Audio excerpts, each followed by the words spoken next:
Quanto tempo! Seja bem-vinda, professora Gisele. Hoje a senhora irá nos abrilhantar, né, com as suas partilhas práticas e teóricas, né? Isso é muito importante.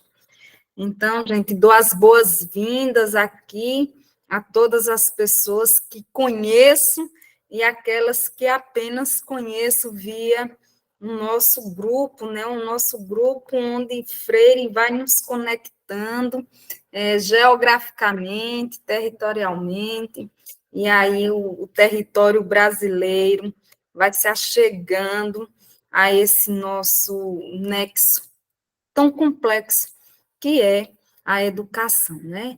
Então, neste momento, eu dou as boas-vindas a todas vocês e passo a palavra para a nossa querida Vivian Liégia, para que ela possa fazer o acolhimento de todos e de todas que estão aqui, que vocês se sintam muito bem-vindos e bem-vindas. Vivian, amada, é contigo. Oi, pessoal, boa noite. Vocês estão me ouvindo bem? Pronto. Perfeito, Oi, Vi. boa noite. Deixa eu só permitir essa pessoa. Para quem está chegando agora, novamente, boa noite. Me chamo Vivian, sou estudante do 5º período de Pedagogia. Fazendo minha autodescrição, eu sou uma menina branca, meu cabelo é liso, ele é castanho, eu estou utilizando uma blusa marrom, laranja, com uma listra preta. Atrás de mim tem um estante e uma parede branca. Continuando sobre a minha passagem, faz pouco tempo que eu sou do GPPIF, foi no início desse ano, mas eu já atuava junto com o GPPIF em alguns projetos e alguns eventos também, como o pré-colóquio, que ocorreu aqui em Caicó. E hoje em dia eu sou bolsista de extensão da professora Maria Aparecida, sobre contando e ouvindo histórias, a influência, não sei, esqueci, mas é justamente sobre a valorização da cultura do bairro João 23. Como acolhida, eu trouxe um poema do autor Braulio Bessa sobre sonhar, que justamente entra na apresentação da professora Gisele e da Mariana. Eu vou espelhar a minha tela. Eu acho que vocês vão conseguir ver que eu deixei a letra um pouquinho grande.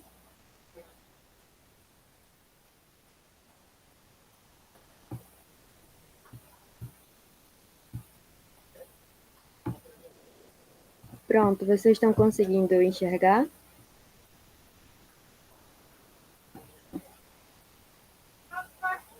Sim, amada, sim. Ótimo. Vou começar, como eu já falei, é um poema sobre sonhos, que tem o título Sonhar, do autor Braulio Bessa. Sonhar é verbo, é seguir, é pensar e é inspirar, é fazer força, insistir, é lutar, é transpirar. São 1000 verbos que vêm antes do verbo realizar. Sonhar é sempre meio, é ser meio indeciso, meio chato, meio bobo. É ser meio improviso, meio certo, meio errado. É ter só meio juízo. Sonhar é ser meio doido, é ser meio trapaceiro, trapaceando o real para ser meio verdadeiro. Na vida, bom é ser meio, não tem graça ser inteiro. O inteiro é completo, não carece acrescentar. É sem graça, é insosso. É não ter por que lutar. Quem é meio é quase inteiro, e o quase nos faz sonhar. O quase é estar perto, tão perto, é quase encostar a mão. Todo quase é quase lá, todo lá é direção. É a vida quase dizendo, e você quase entendendo, basta ver com o coração. É amigo e inimigo, quase agi, quase tentei, quase achei que era possível, quase ouvi, quase falei. E é claro, o principal, quase é o quase acreditei. Acredite que sonhar também é compreender que nem sempre o que se sonha é o melhor para você. e que não realizar nem sempre será sofrer. Sonhe sempre e seja grato pelo sonho que já tem. Repare cada detalhe das coisas que fazem bem. O pouco que hoje é seu é muito para alguém. Ter um chão para pisar, um sol para lhe dar calor, ter o ar para respirar, ter saúde e ter amor. Ter tudo isso já faz de você realizador. Seja sempre inquieto e vez por outra paciente.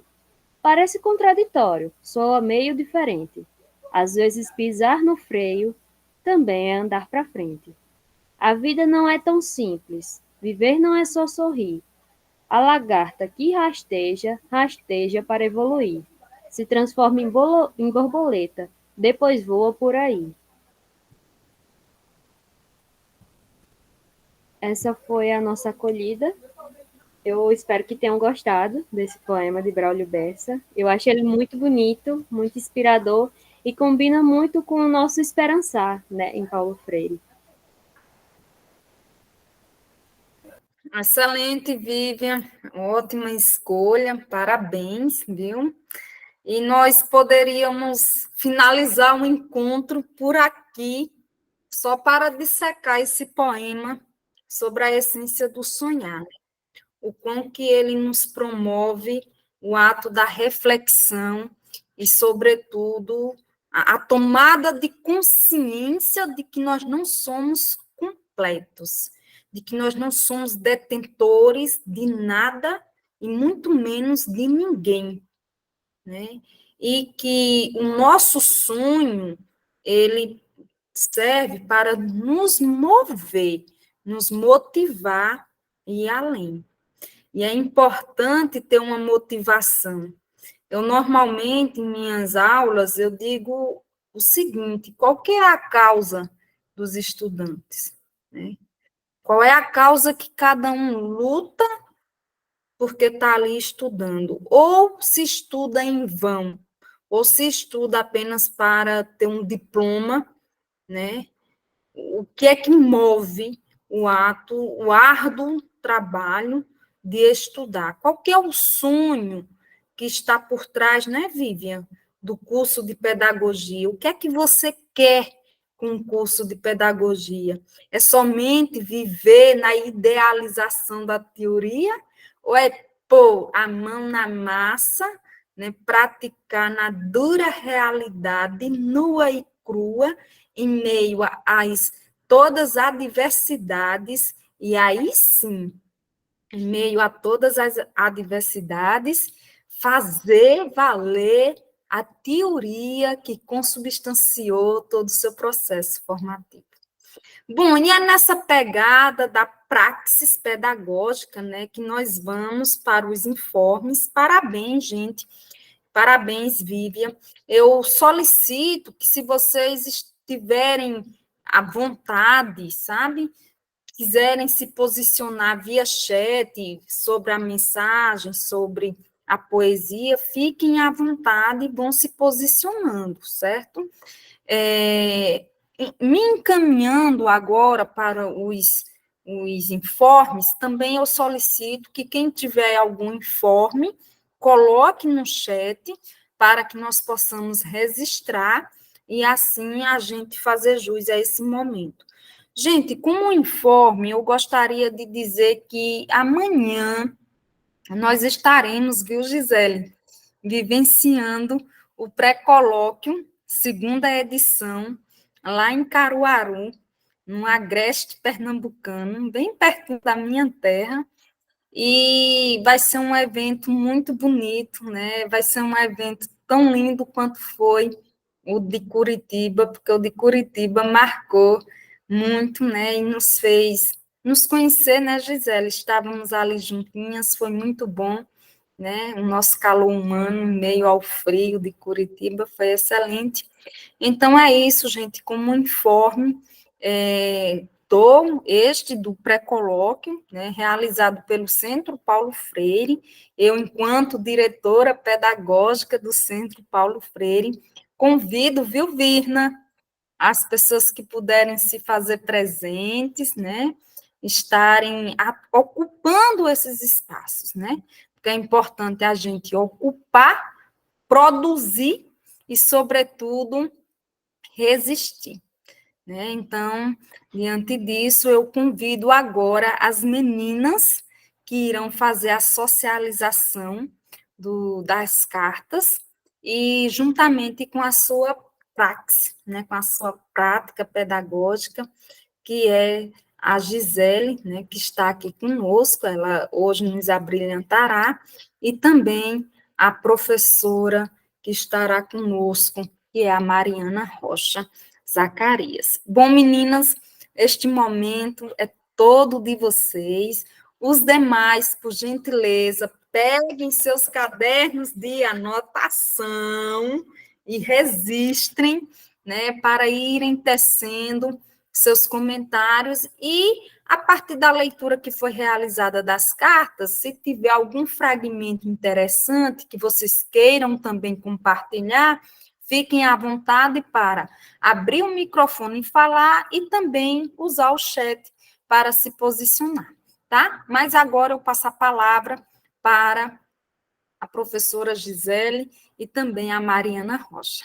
É com vocês. Gratidão, garotas. Boa noite, professora Maria Mello, boa noite a todas e todos, as integrantes aí do Grupo de Estudos e Pesquisas Paulo Freire aí da Federal do Rio Grande do Norte. Vocês ouvem bem?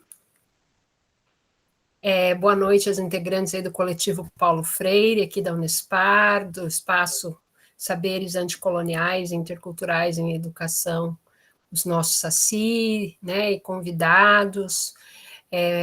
Alegria, né, ter vocês aqui com a gente. Peço desculpas que eu tô um pouco afônica, tentando me recuperar de uma gripe bem forte. Essas últimas semanas aí, eu e a Mariana tivemos matando um leão por dia, né, como se diz o ditado popular, mas sem querer matar nenhum leão, porque os leões não têm culpa, mas o corpo começa a sinalizar, né, algumas questões, aí, quando a gente precisa desacelerar um pouquinho.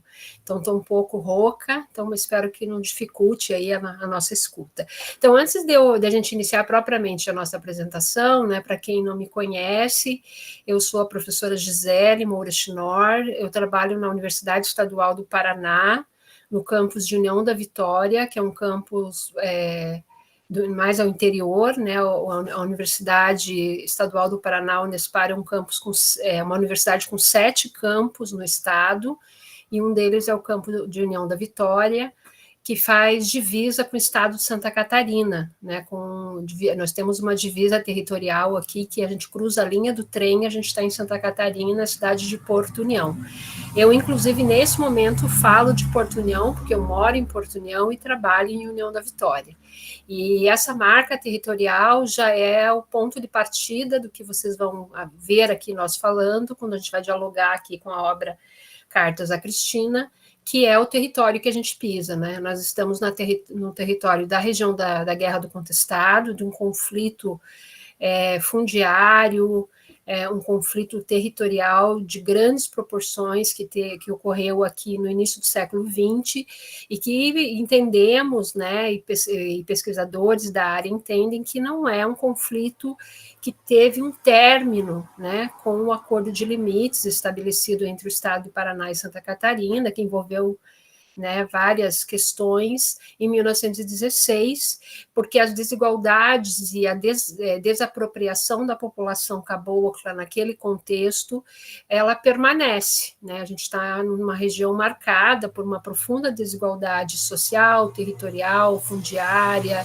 de conflitos, de violências, mas também de muita resistência, de uma cultura uma cultura popular muito rica, né, de uma história e de uma memória também de muitas resistências de saberes, de experiências de homens e mulheres que naquele contexto, por 4 anos, lutaram contra o poder bélico, tanto do exército brasileiro, quanto do capital internacional e das oligarquias locais, né? lutando pelos seus territórios, pelos seus corpos, pelos seus direitos. Então é nesse chão, né, que eu estou. A Mariana está um pouquinho mais longe, ela já vai falar, mas seguimos juntas, né, Mari? E eu sou professora aqui na Unespar desde 2012 e coordeno o programa de extensão coletivo Paulo Freire, que é por onde a gente vai começar, porque esse programa ele tem uma categoria que permeia ele, que está muito ligada ao livro que nós estamos estudando, que é a importância dos saberes, das memórias e das experiências na constituição do nosso quefazer educativo, ético, político e epistêmico. Então, Mari, passo para você, vamos que vamos. Obrigada, Gi.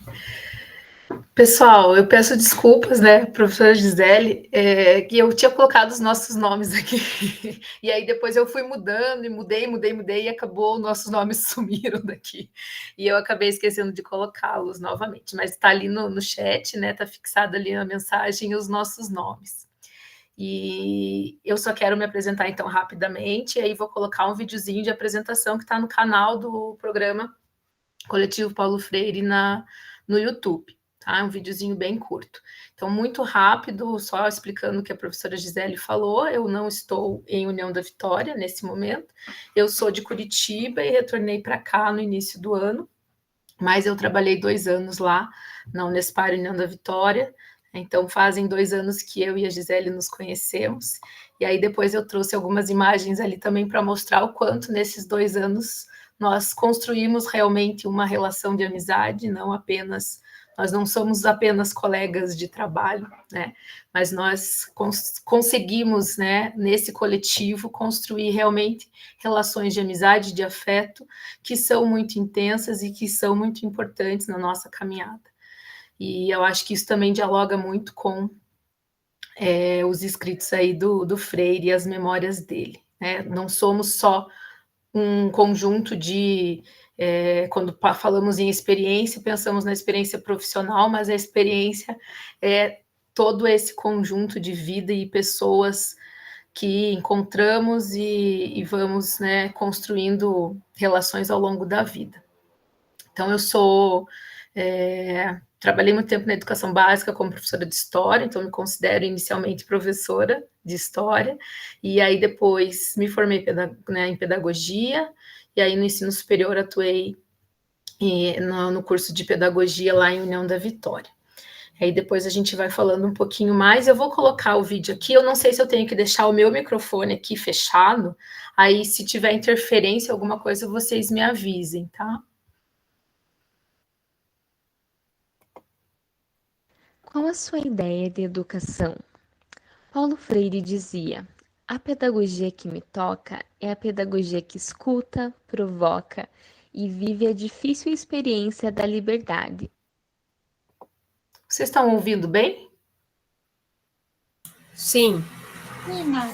Eu acho que se você desligar o seu áudio, Mari, fica melhor. Fica melhor. Tá, eu vou desligar então.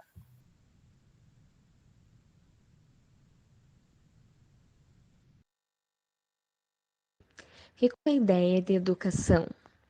Paulo Freire dizia: a pedagogia que me toca é a pedagogia que escuta, provoca e vive a difícil experiência da liberdade, reconhecendo que é uma distorção, o autoritarismo. Minha opção é por uma pedagogia livre para a liberdade, brigando contra a concepção autoritária de Estado, de sociedade. Inspirados nesse pensamento, o objetivo geral do Programa de Extensão Coletivo Paulo Freire é desenvolver ações educativas e culturais em perspectiva libertadora e descolonial, acolhendo infâncias, mulheres, trabalhadores e trabalhadoras do campo e da cidade. Tecemos diversas ações em redes com pessoas, instituições e movimentos sociais por meio de círculos de cultura, grupos de estudos e de pesquisas, eventos, exposições, oficinas, feiras e outras iniciativas de economia solidária. Nas imagens temos alguns registros de nossas ações. que aconteceram no espaço da Unespar, Campus de União da Vitória, em escolas, na Biblioteca Municipal e Museu Histórico Anis Domingues e também no acampamento Reduto de Caraguatá, Movimento dos Trabalhadores Sem Terras em Paula Freitas. Para saber mais sobre cada uma de nossas ações, fique de olho em nossas redes sociais. E se quiser fazer parte deste coletivo, será bem-vindo e bem-vinda. Entre em contato conosco.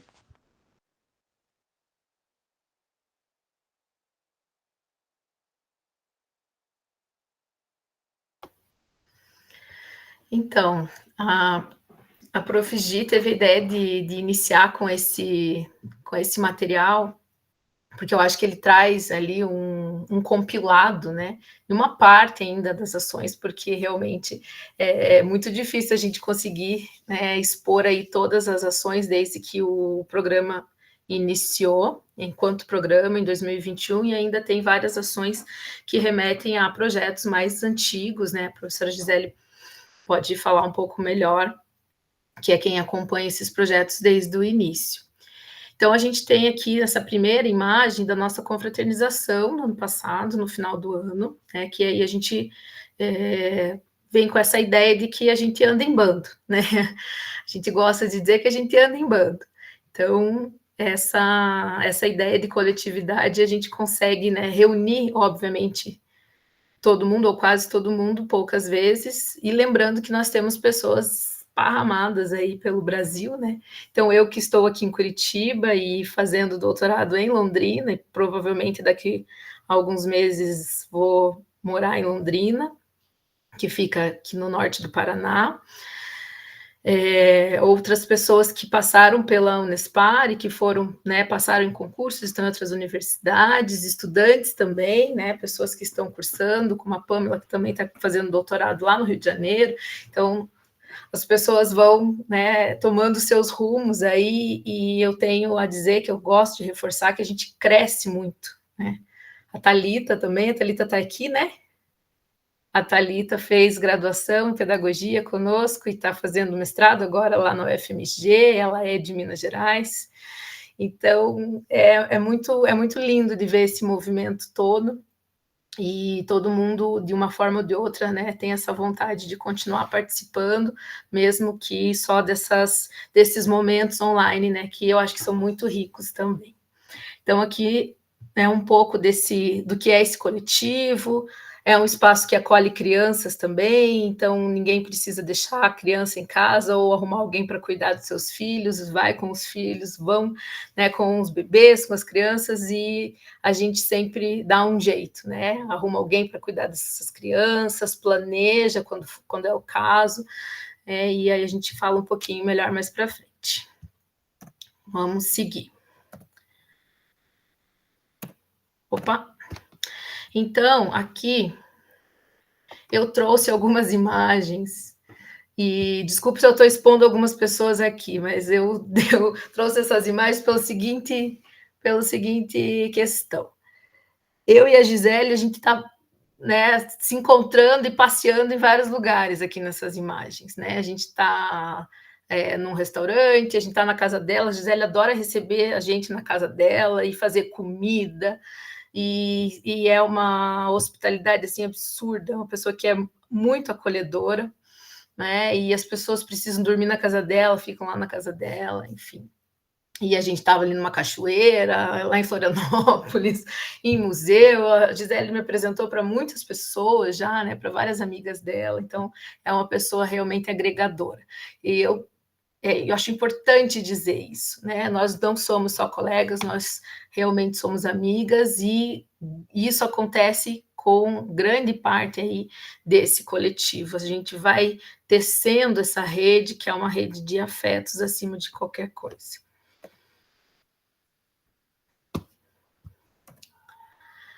E aí, um pouquinho aqui, né, alguns exemplos desse nosso que fazer. Aí eu já vou entrar nas cartas propriamente ditas.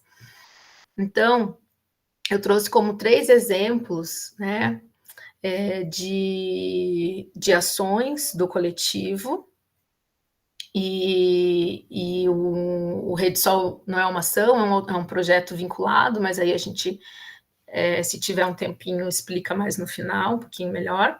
Então, essas 2 primeiras ações são círculos de cultura, né? O Círculo de Cultura BIS, Brincar, Imaginar e Sonhar, que foi promovido com crianças de escolas da rede municipal, né, de escolas de periferia, né, que ficam em regiões assim de muita vulnerabilidade social, com crianças muito carentes em muitos sentidos, e foi uma experiência muito incrível e enriquecedora para todo mundo, para nós que participamos como professoras, para as nossas bolsistas, né, as nossas meninas, que a gente está sempre lembrando com muito carinho dessa ação.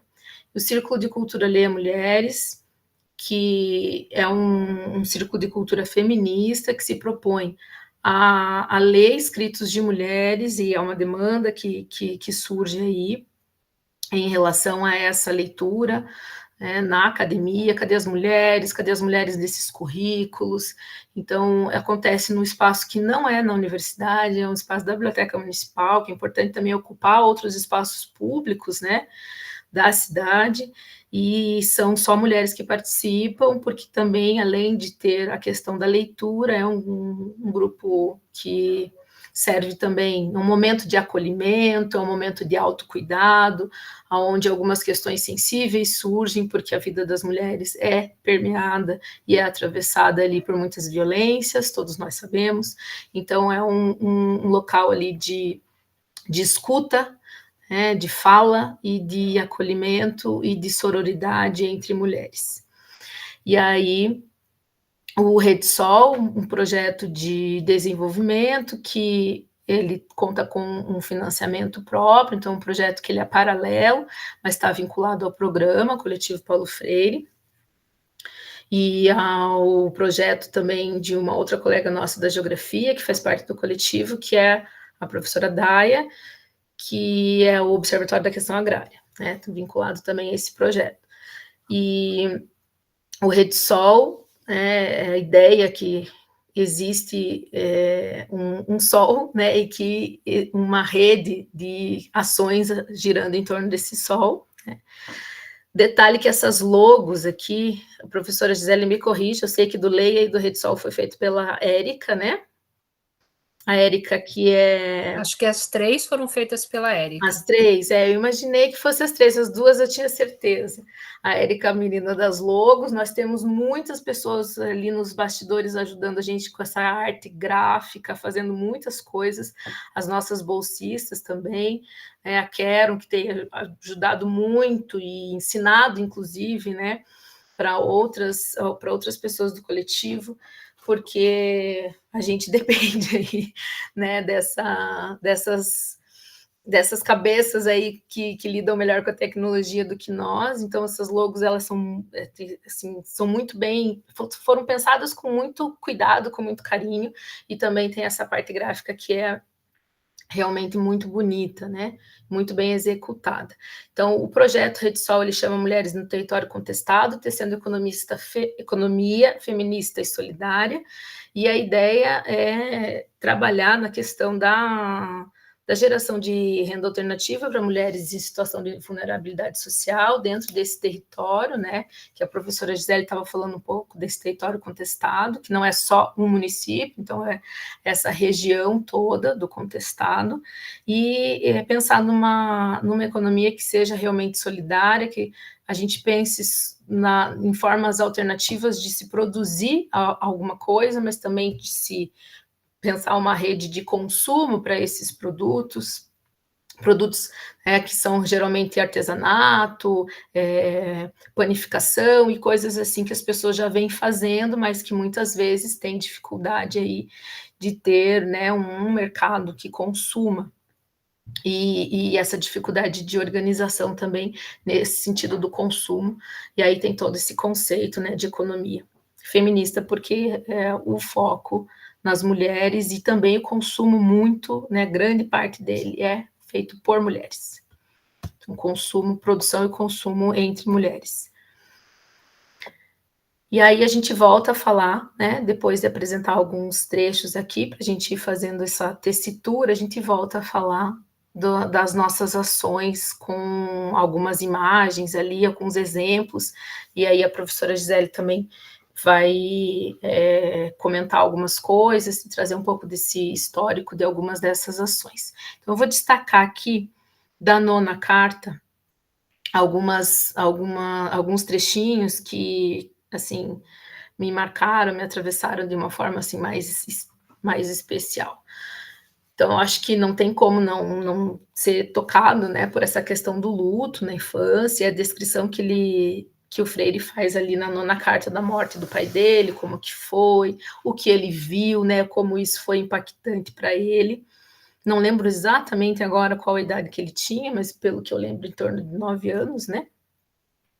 9, 10 anos, se não me engano. E aí ele está, então, trazendo um pouco desse impacto. Nunca tinha visto ninguém morrer, mas tinha a certeza ali de que meu pai estava morrendo. Uma sensação de pânico misturado com saudade antecipada, um vazio enorme, uma dor indizível, tomaram o meu ser e eu me senti perdido. Então, ele descrevendo, né, um pouco dessa memória, já com essa linguagem, né, elaborada, né, porque ele está escrevendo já, né, adulto, mas ele tenta trazer um pouco dessa dor, né, e tenta descrever isso, o que seria esse pânico, essa sensação de pânico misturado com saudade antecipada, que é extremamente poético, triste, mas extremamente poético.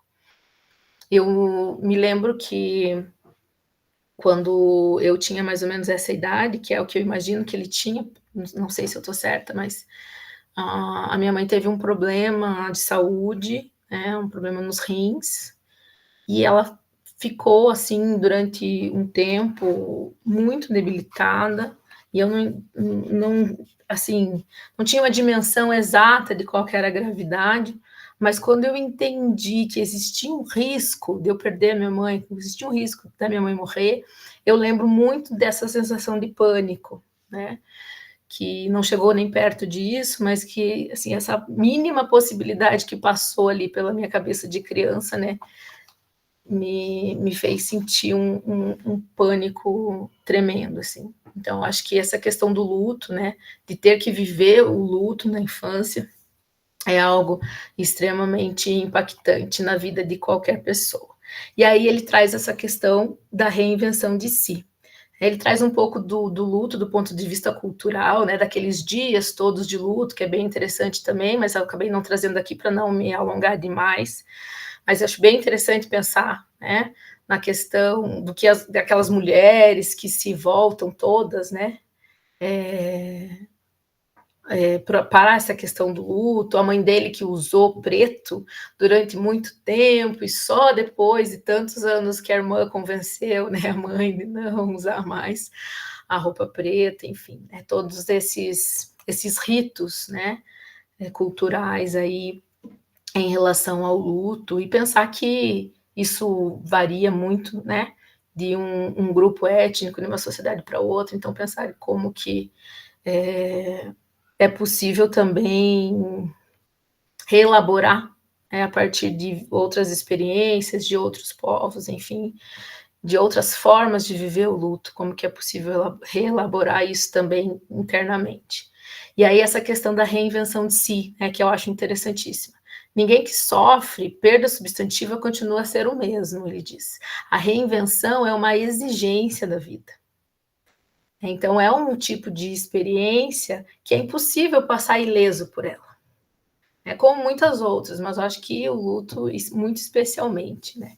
E aí pensar, né, quantas vezes é necessário nos reinventarmos, né? Quantas e quantas vezes nós precisamos nos reinventar.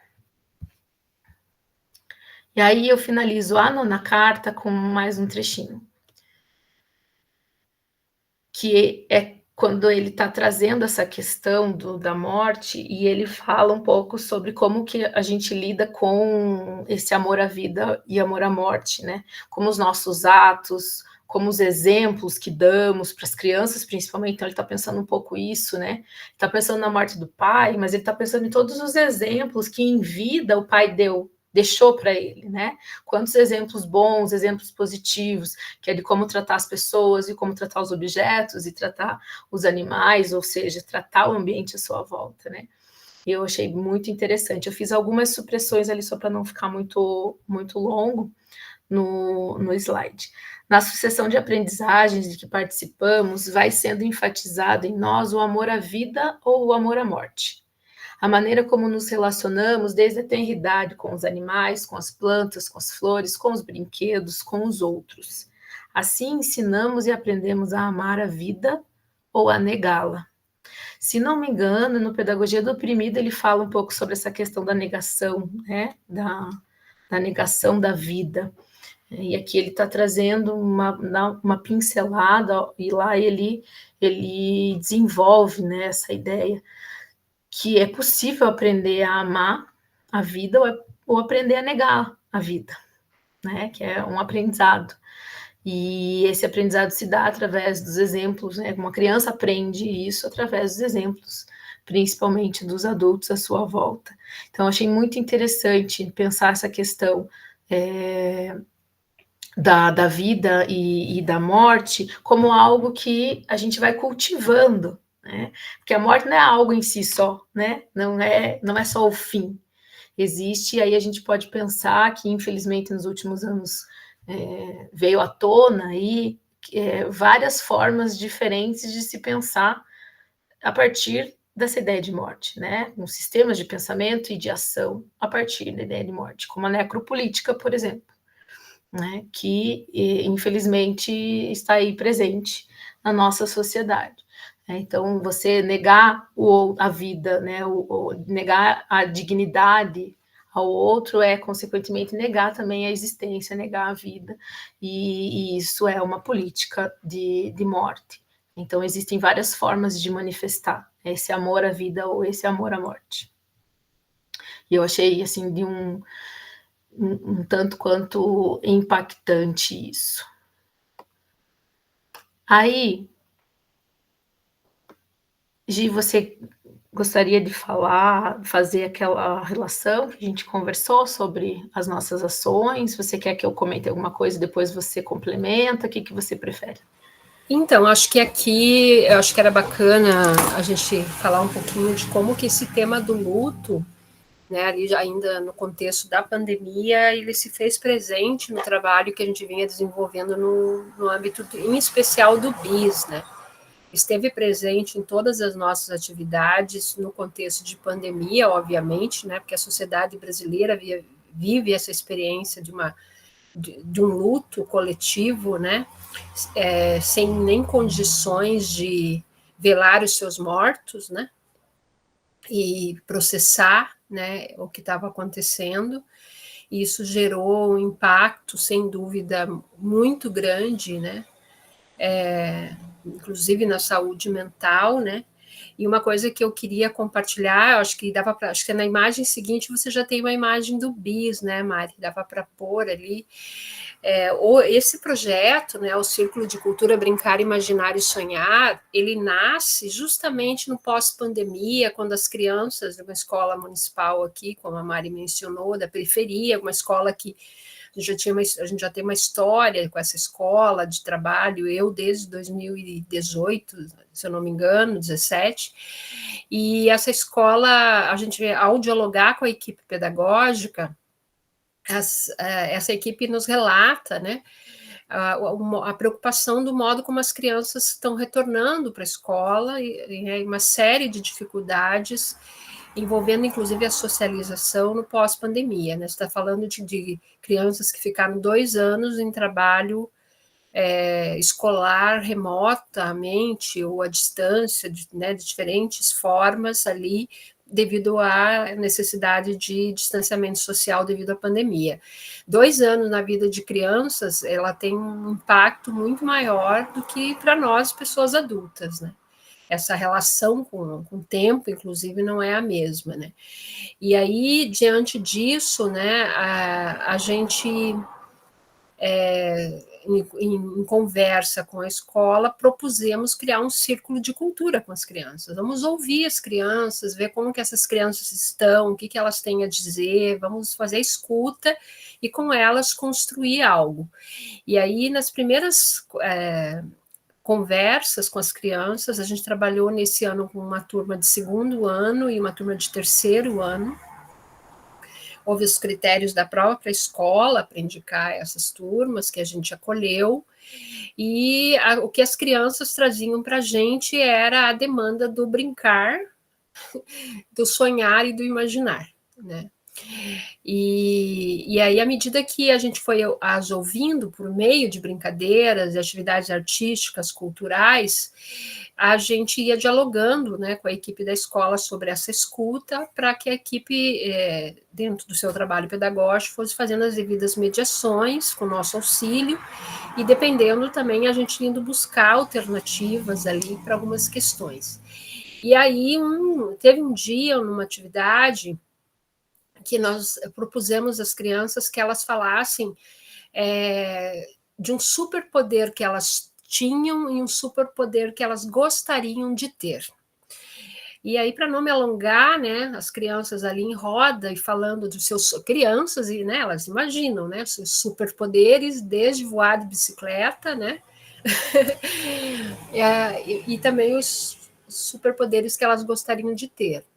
E aí a gente tem coisas que né, caminharam muito pelo campo da imaginação fértil das infâncias, mas também questões muito difíceis que implicavam nisso que Mariana também trazia, que é a questão da negação de direitos, de situações de violência, né, de fragilidades das relações familiares, afetivas, escolares, enfim, várias questões.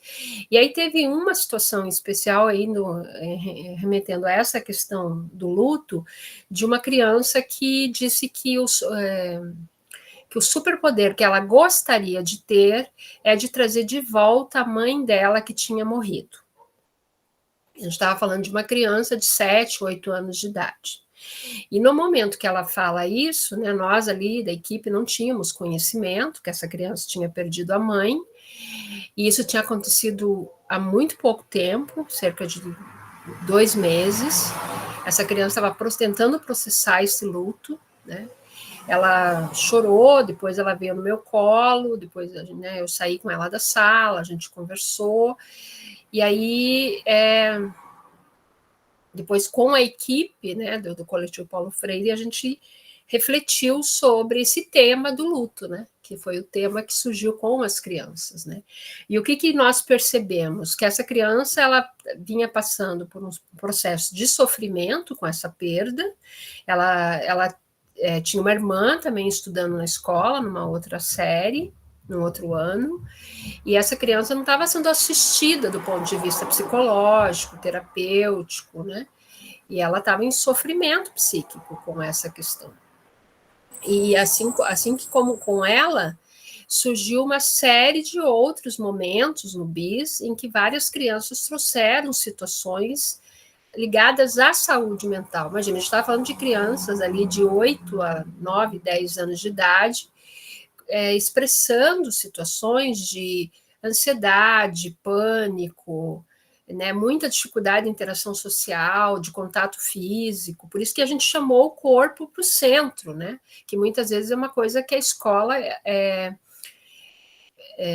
negligencia muito, né? O que as crianças pediam eram atividades de corpo. Então a gente foi para o pátio da escola, como essas fotos que vocês verem no sol ali, a gente fez um balagandã com as crianças, e elas chegam na hora que a gente vai brincar no pátio, elas perguntam se elas poderiam ir até o gramado. Depois nós descobrimos que o gramado era um território proibido para as crianças, sabe?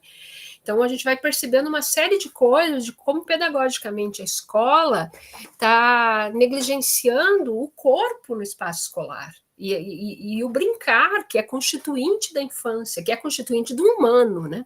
Mas da infância mais ainda, né?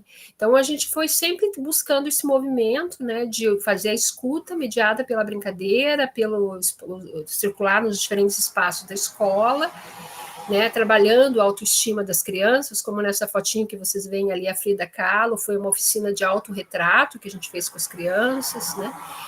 E aí a gente chega um momento que na devolutiva para a equipe pedagógica a gente identifica um conjunto de crianças dessas duas turmas e de outras da escola, que ao todo foram cerca de 24 crianças, se eu não estou enganada, que a gente entendia que precisavam de um acompanhamento psicológico de uma forma mais aproximada, e por se tratarem de uma comunidade periférica, né, tinham dificuldade de acessar esses serviços, inclusive no sistema público de saúde.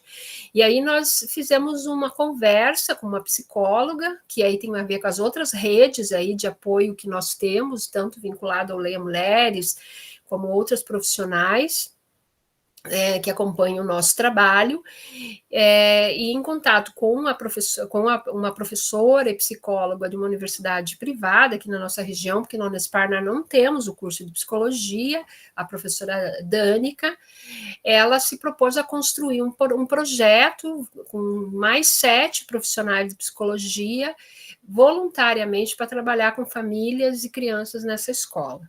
E por alguns meses ela fez isso, inclusive garantindo que algumas dessas crianças fossem atendidas clinicamente em consultório. Então, isso é só um exemplo do trabalho de um círculo de cultura dentro daquele ciclo gnoseológico proposto do Freire, né? Que é o processo de investigação temática, de problematização. Há elementos que você vai problematizar com os próprios sujeitos do círculo, mas que também podem envolver, ou, no caso, como a gente está tratando de crianças, né, os adultos responsáveis, os educadores responsáveis, e fazer, né, nessa problematização, as intervenções nessa realidade, procurando, de alguma forma, superar, né, condições adversas, né? Então, isso é um exemplo desse movimento que também gerou para nós uma série de inquietações mais difíceis, né, Mari, inclusive do que essa, que é mexer com a estrutura escolar, mexer com essa maquinaria escolar, que é bastante engessada, bastante colonial, bastante burguesa, em alguns momentos bastante violenta, inclusive, no modo de domesticar corpos, inclusive os corpos das crianças, né? Então, a gente está nesse espaço tensionando também a ideia de uma pedagogia da infância freiriana, né? Mas foi isso um pouquinho para falar dessa relação, né? De como, ao falar do luto, a gente também pode trazer essa experiência de que o luto não foi um tema que surgiu de nós, né? Mas surgiu pelas crianças num processo de trabalho em círculo de cultura que tem como fio condutor o acolhimento e a escuta das crianças, né? E gerar, assim, um trabalho. Mari, fique à vontade para complementar. Eu só queria reforçar o quanto esse trabalho demonstra para a gente a importância de se ouvir as crianças e o quanto o cotidiano da escola, a organização do próprio trabalho pedagógico impede que isso aconteça. É que as crianças realmente sejam ouvidas. As crianças são ouvidas naquilo que diz respeito ao currículo, às vezes até em questões muito corriqueiras do seu cotidiano, mas superficiais. E porque nós, muitas vezes, adultos, subestimamos as crianças. Subestimamos a capacidade das crianças entenderem, inclusive, o mundo à sua volta, e entenderem questões mais complexas. Então, a partir do momento em que algumas questões são lançadas, que vão puxando outras questões mais complexas, ou essas questões relacionadas aos próprios sentimentos, e tentar reelaborar aquilo que se sente, né? Tentar transformar em linguagem, seja através do desenho, seja através do próprio corpo. Acho que essa questão do corpo que a professora Gisele traz é imprescindível. O corpo é negligenciado, está sendo negligenciado, e o corpo fala, o corpo se comunica, e o corpo, através do corpo, também se aprende. né? Se constrói conhecimento também através do corpo e da atividade corporal e dos movimentos corporais. E aí estão aí outras culturas não ocidentalizadas para, né, provar isso para a gente, entender que nessa perspectiva aí do Luiz Rufino, né, o corpo, aprender com o corpo, trazer o corpo como, né, como central, ali, como peça-chave para construir conhecimento, é uma, né, atitude e uma pedagogia também contracolonial. E acho que é importante também lembrar, né, assim, fazendo a relação com o livro que nós estamos lendo, né, o quanto a gente aprende nessa relação com as infâncias a partir daquilo que o Freire relata da infância que ele teve, da infância que ele recebeu, né, dessa relação que ele teve de muito afeto e cuidado e diálogo com a mãe, com o pai, com os irmãos, né. Ao terminar a 9ª carta, ele faz um agradecimento aos irmãos mais velhos, né. Isso é uma coisa que em vários momentos na vida dele ele fez menção, né, de que esses irmãos abdicaram, inclusive, de sonhos, porque precisaram que muito cedo ir ao trabalho, né, assumir o mundo do trabalho para subsidiar, né, as condições financeiras da família, para auxiliar, e ele foi, graças a isso, ele pôde continuar estudando, ele era ainda mais moço, né, e ele se torna o que ele se torna também, né, graças a isso, e de como esse cuidado com a infância dele teve presente, né, seja pelo pai, pela mãe, por esses irmãos, né? E esse relato que ele faz dos irmãos mais velhos é um relato muito comum entre as famílias da sociedade brasileira, né? Eu venho de uma família bastante matriarcal, mas que tanto homens quanto mulheres, desde cedo, sempre trabalharam, né? O mundo do trabalho sempre se impôs antes de qualquer coisa, né? E a possibilidade de continuar estudando muitas vezes não era possível, porque esse direito, não sendo assegurado como uma política de Estado, sempre dificultou, né? Então, são pouquíssimas as pessoas na minha família que conseguiram concluir o ensino fundamental, o ensino médio, o ensino superior, né? Só gerações mais próximas à minha, e mesmo na minha geração de irmãos, né? Nós somos em 8 irmãos, e apenas eu e a minha irmã mais nova somos formados no ensino superior, né, de 8, e todos os meus irmãos, desde muito cedo, trabalharam, né. Eu comecei a trabalhar com 16, 17 anos, né. Então, essa questão do mundo do trabalho, ele se impõe na vida da classe trabalhadora, né, que é uma coisa que o Freire está sempre olhando para isso. Nós somos uma classe trabalhadora, e a luta da classe trabalhadora, ela não é uma luta individual, ela é uma luta coletiva, e a gente precisa se compreender nessa perspectiva de classe. Isso é uma coisa que marca ele, né. E aí, a gente indo para essa dimensão, né, de como isso também marca as infâncias, ele carrega isso no corpo, né? E aí, quando ele vai para a 10ª carta, né, que é a carta seguinte, ele vai falar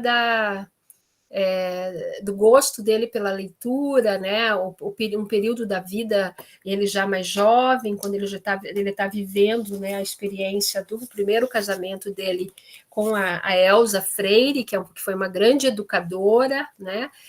Uma alfabetizadora, uma mulher importantíssima como intelectual, né, que acompanhou não só o Freire na condição de esposa e mãe de seus filhos, mas como uma intelectual.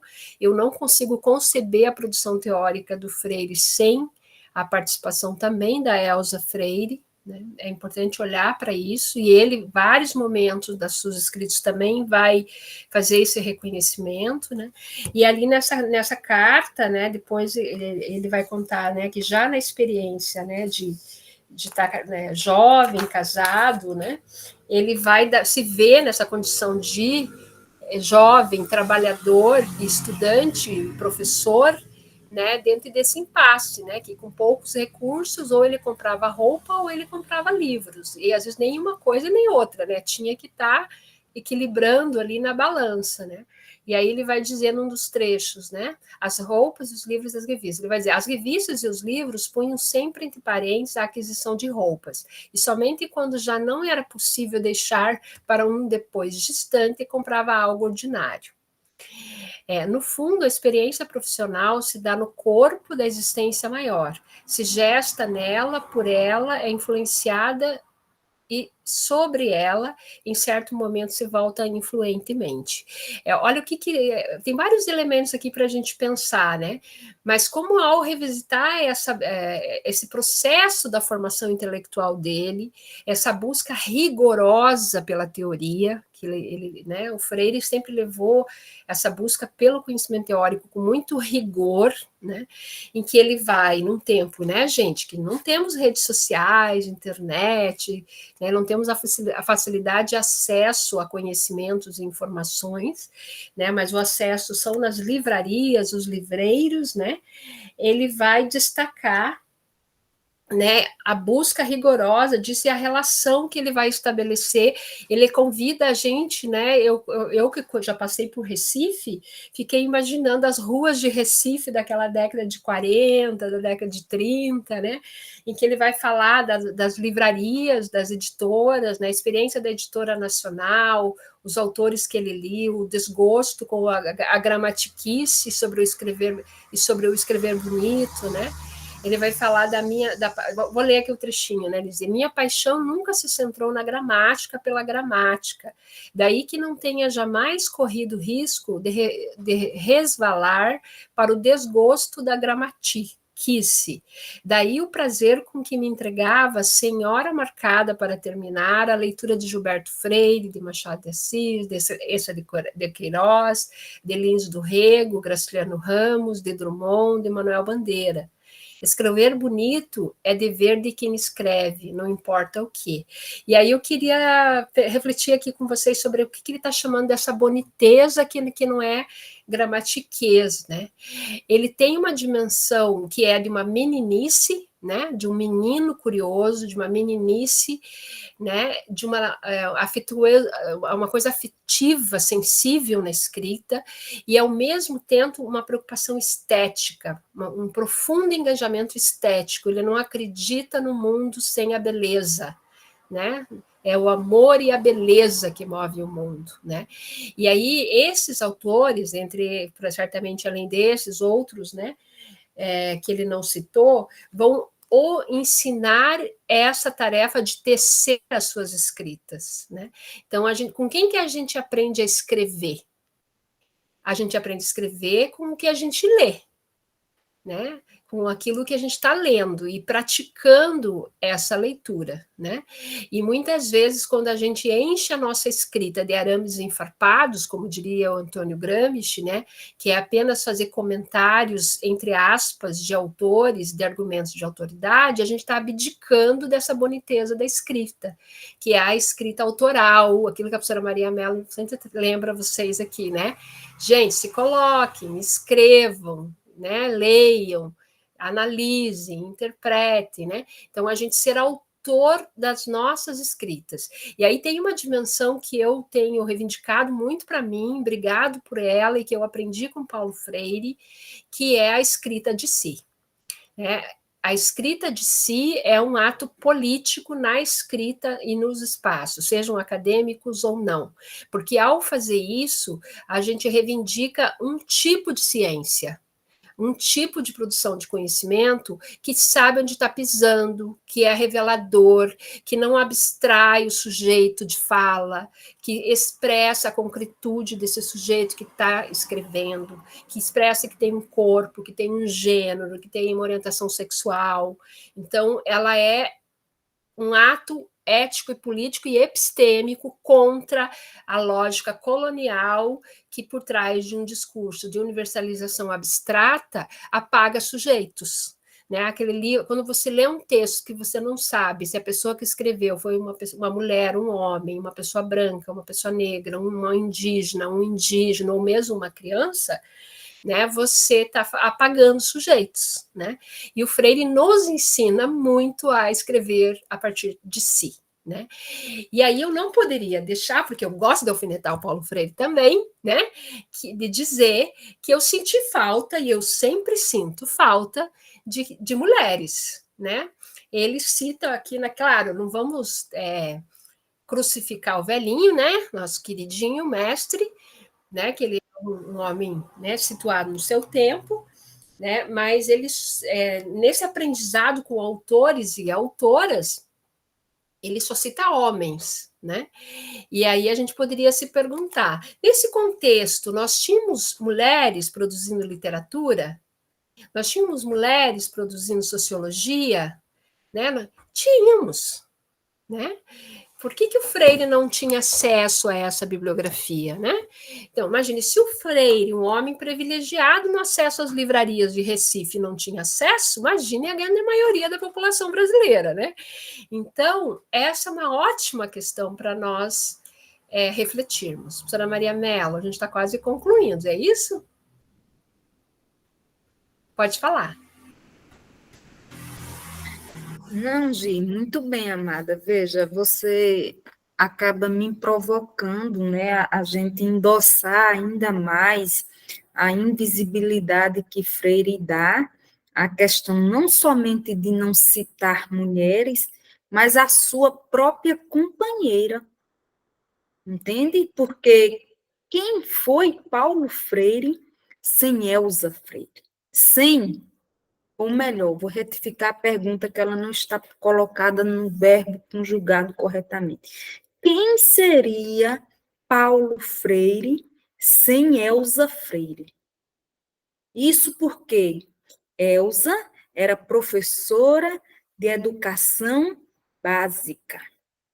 Ela era alfabetizadora, ela era a revisora crítica das escritas do próprio Paulo Freire, e ele não só a invisibiliza com um discurso machista, patriarcal, mas, sobretudo, por não dar o devido reconhecimento da importância que Elza Freire teve para sua própria vida e para o ser que ele paulatinamente foi se tornando, né? A escola Oswaldo mesmo, como é que ele chega até essa escola? Né? E por que ele chega nela? Sendo que era um sujeito de classe média, mas que passava por grandes apuros, como foi posto aí na própria carta, né, nona, quando o pai dele morre. E quando ele nos anuncia o declínio da verba, que já era pouca, né, tendo em vista que o pai era aposentado e que a mãe também recebia, morre, fica apenas a pensão, né? E a sorte dele é justamente a presença dos irmãos que vai assumindo, né, a responsabilidade pelo processo de existencialidade daquele coletivo ali, daquela família. E aí ele agradece e diz quando é que as coisas começaram a melhorar para ele, né? Mas, assim, só gostaria de fazer esse adendo, Gisele, porque é muito cruel, né? A cultura do machismo, do patriarcado, da misoginia, né? E não à toa que Nita Freire, ela ocupa o seu lugar devido, inclusive hoje.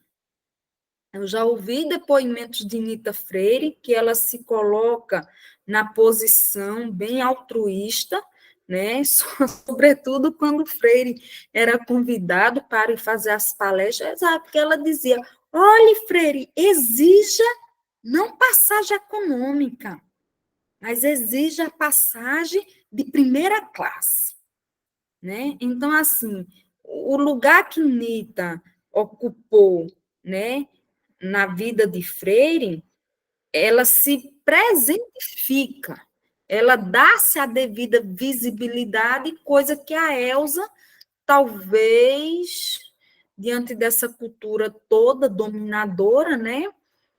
A Elsa seria a pessoa mais oprimida pelo próprio Paulo Freire, né? Então, assim, a gente precisa refletir com ciência e com criticidade, para a gente não colocar Paulo Freire no lugar do redentor da humanidade, num lugar do teórico, que é o dono da verdade absoluta e que não mereça, né, ser questionado sobre determinadas práticas, né, porque o não fazer também é um que fazer. Né? O não reconhecer também é uma ação de violação, de negação e ocultação, sobretudo da questão de gênero. Né? Porque aqueles só cita os clássicos, né? Mas e a própria mulher? Entende? Que foi a pessoa responsável, né? Que foi a maior responsável pela virada de chave na vida do próprio Paulo Freire. E que isso daria um bom estudo, né, para a gente investigar, fazer um aprofundamento mesmo da relação de Paulo Freire com as mulheres. Não à toa que ele vai sendo criticado, inclusive por pessoas dos países estrangeiros, né, que chama a consciência dele a presença da mulher. Porque é só homens, homens, homens, homens. E não é só o fato do homem. Né? Bom, amada, era isso que eu gostaria de endossar, né, nessa sua colocação, e que a gente precisa descortinar muitos mistérios em torno do próprio Paulo Freire. Né? Obrigada, professora Maria Mello. Eu compartilho muito do seu olhar e aproveitei enquanto você falava. Ano passado, a Mariana deve estar lembrada, nós tivemos a oportunidade de participar de um café com Paulo Freire, lá com o pessoal de Porto Alegre, em que a educadora Nima Espigolon, não sei se eu pronuncio corretamente o nome dela, apresentou a pesquisa dela de doutorado e de mestrado sobre a Elsa Freire. É uma tese, o último trabalho, né, pela Universidade de Campinas, isso está disponível no YouTube, podemos localizar também essa conversa, né, no Café com Freire, e ali no link eu coloquei o link da dissertação, que foi o que eu encontrei rapidinho aqui na internet. É apaixonante ouvir ela, porque ela entrevistou várias pessoas que conviveram profissionalmente com Elsa Freire, né? E além de pessoalmente, amigos, os filhos, os netos, né? E ela faz um trabalho profundo sobre essa grande intelectual brasileira ainda muito invisibilizada, né? E dizer que eu comungo desse mesmo olhar, né? Eu tive o privilégio, digamos assim, a vida me deu de presente, né? A possibilidade de conviver com pessoas que foram professores, né, próximos à família Freire, né, e uma das coisas que eu ouvi também é que não só ela revisava, como era ela que datilografava, porque o Freire escrevia à mão.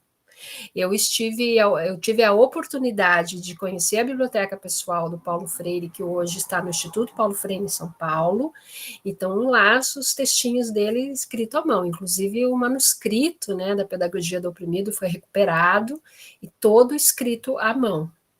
Né, e até onde eu sei, ele escrevia e ela datilografava. Então, a gente tem digamos assim, uma coautora dessas obras, né? Então, convido vocês a conhecer essa pesquisa da professora Nima, E aí fazer essa relação, passar para a Mariana para falar do nosso Círculo de Cultura Leia Mulheres, que é uma resposta a essa cultura de apagamento, né, das mulheres na produção de conhecimento, que ocorre no espaço da Biblioteca Municipal aqui de União da Vitória, que é também o espaço do Museu Histórico Anis Domingos, a partir de um termo de parceria que temos aqui com a Secretaria de Cultura de União da Vitória. Desde 2022 a gente faz os encontros nesse espaço, alguns sábados à tarde. Vou passar para a Mariana falar um pouquinho do Leia. Vou tentar ser breve para a gente já deixar ali um tempinho para o debate, né? Para não ocupar aí muito mais tempo. Eu trouxe essa imagem porque ela é uma imagem muito significativa. Eu não sei se todo mundo tem conhecimento. Esse último, a região ali de União da Vitória fica. A cidade de União da Vitória fica exatamente no meio do Rio Iguaçu, né? Fica o rio faz um S e a cidade está ali, bem ali na curva, né? Faz uma ferradura, na verdade. É uma ferradura e a cidade está no meio da ferradura. Exatamente ali, né? Então é uma cidade que tem um histórico de enchentes. Eu nunca tinha vivido uma enchente na minha vida, né? Então essa foi a primeira, foi uma experiência muito impactante. E aí, então, tivemos que adiar o encontro que teríamos marcado, que é o Leia Mulheres acontece uma vez por mês, ao sábado. Então, naquele mês, não estava tendo aula na universidade, enfim, e muitas pessoas sem condição de se locomover dentro da cidade. Muitas pessoas deixaram suas casas, inclusive integrantes do Leia, que tiveram suas casas alagadas. E aí também nós nos mobilizamos aí em termos de solidariedade, fizemos o possível para nos mantermos unidas, né, dentro dessa rede. E no retorno, né, quando as coisas estavam começando a voltar, né, numa certa normalidade, a água estava praticamente, já tinha baixado toda, a gente resolveu de fazer um encontro fora do calendário, né, para não ficar muito tempo sem se encontrar e também para a gente se acolher, né, e conversar sobre como estava sendo aquele momento. Então, a gente não tinha nenhuma leitura programada para aquele dia. Eu não lembro se a gente acabou lendo alguma coisa no dia, assim, né? Se a Gisele lembrar, ela pode comentar, mas eu realmente não lembro. E aí a gente pensou, o que a gente vai fazer então? Vamos só conversar? E aí a gente resolveu de fazer esse balangandã, que é o mesmo que a gente tinha feito com as crianças, né? E porque para trazer um pouco esse aspecto lúdico também, um pouco de leveza, porque as pessoas estavam passando, muita gente passando por situações muito pesadas, né? Porque não diretamente, mas alguém próximo, alguém da sua família, os amigos, as amigas, então estava todo mundo nesse contexto. Então essa imagem é para ilustrar um pouco isso, né? Não é um grupo que a gente se reúne tecnicamente para analisar obras, né, literárias. A ideia principal, né, é que seja um grupo realmente de acolhimento, onde a gente tenha como um fio condutor ali uma autora, uma mulher escritora, mas que a partir dessas leituras a gente vai tecendo e pensando nas nossas experiências e construindo esses afetos também. Então vamos lá. Aqui mais algumas imagens só para ilustrar um pouco, né? A gente sempre tem esses tecidos que a gente procura escrever alguns trechos e fica livre para quem quiser escrever seu nome, deixar seu registro, escrever ali uma frasezinha de algum livro, né, que tenha marcado, que tenha impactado. Tem alguns fuxicos que estão ali construindo essa imagem, né, que foi feita numa oficina, foi construída numa oficina sobre a Lei Maria da Penha, em anos anteriores. Outros fuxicos foram colocados ali no ano de 2022 e 2023, não tenho bem certeza agora, mas a gente fez fuxico mais de uma vez e foi uma experiência muito legal. A ideia de tecer alguma coisa, de costurar, de fazer algum trabalho manual enquanto a gente conversa. E então não tem só essa dimensão da leitura, mas também lemos trechos das obras, né? E em cada encontro a gente procura trazer uma dinâmica um pouco diferenciada do outro. E E aí a dinâmica do círculo de cultura, né, onde todo mundo tem espaço para falar, para garantir que todo mundo fale e não fiquem sempre as mesmas pessoas falando, a gente faz uma inscrição. Quem já falou vai lá para o final da fila da inscrição, então quem não falou ainda tem prioridade. Eu acho que isso é uma coisa bem interessante, assim, é uma forma, é uma prática da educação popular, e uma forma interessante de garantir, né, que todo mundo ali, que ninguém monopolize a fala e que todo mundo tenha ali seu espaço. E aí, eu acho importante trazer essa dimensão, então, da leitura de mulheres, o quanto isso está invisibilizado ali naquela fala, né, naquela carta do Freire, em toda a sua obra, né, na sua obra de maneira geral, mas também trazer essa questão que ele fala da boniteza do escrever, que a professora Gisele já falou, mas eu acho importante reforçar. Ele fala, para quem está aí construindo sua dissertação, sua tese, leia literatura, leia bons livros. Então, eu acho importante, a gente sempre comentava sobre isso no Leia, né, o quanto que nós, professoras, e os acadêmicos, as acadêmicas também, a gente fica mergulhado nas leituras que são acadêmicas e muitas vezes sobra pouco espaço, né, pouco tempo temos para essa literatura. A gente acaba sendo sugado por outras leituras e nosso cérebro fica realmente cansado. Então, eu preciso fazer um pouco desse esforço também. E aí, no Leia, a gente procura trazer essa literatura, então algumas leituras que são um pouco mais acadêmicas dentro desse conceito, né? Mas outras também que são literatura, né? Literatura que tem essa despretensão. Então lemos Carolina Maria de Jesus, nós lemos a Françoise Ega, que dialoga com a Carolina, que é uma martinicana, é assim que fala? Pareceu que eu estou pronunciando errado, mas enfim, né, da Martinica, né, que foi trabalhar na França como empregada doméstica. Ela fala dessa realidade das empregadas domésticas. É um livro fantástico, recomendo a todas e todos.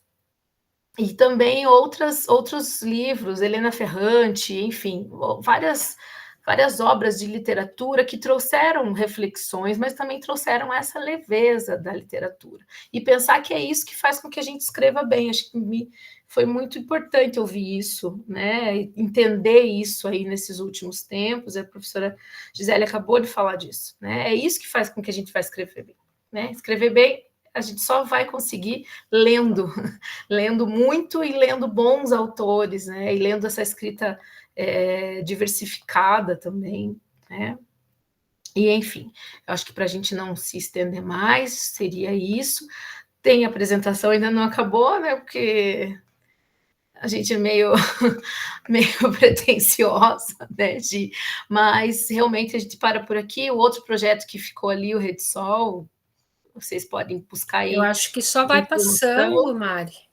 A gente tem outras ações que a gente desenvolve, que ainda são imagens do Leia, como vocês observem, a gente prima também nesses espaços pelo corpo, né, pelo afeto, pela arte e pela partilha de saberes, né, de conhecimentos, de experiências, né?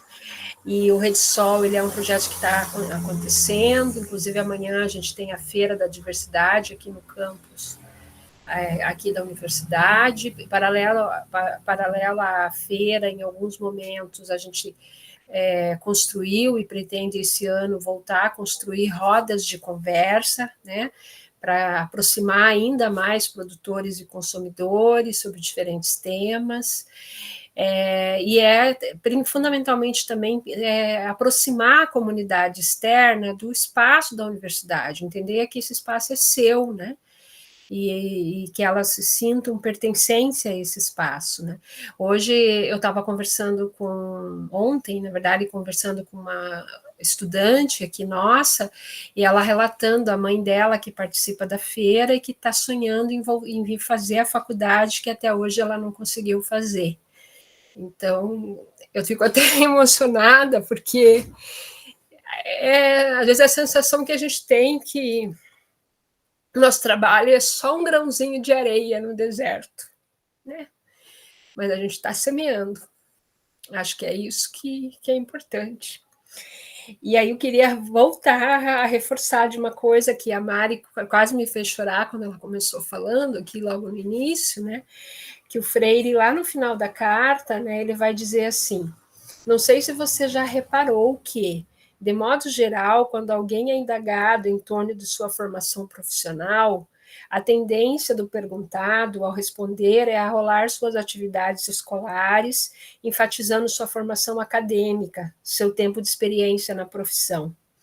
Dificilmente se leva em consideração como não rigorosa a experiência existencial maior, a influência às vezes quase imperceptível que recebemos desta ou daquela pessoa com quem convivemos, ou deste ou daquele professor ou professora cuja coerência jamais faltou, como da competência bem comportada, nada trombeteada de humilde e séria gente.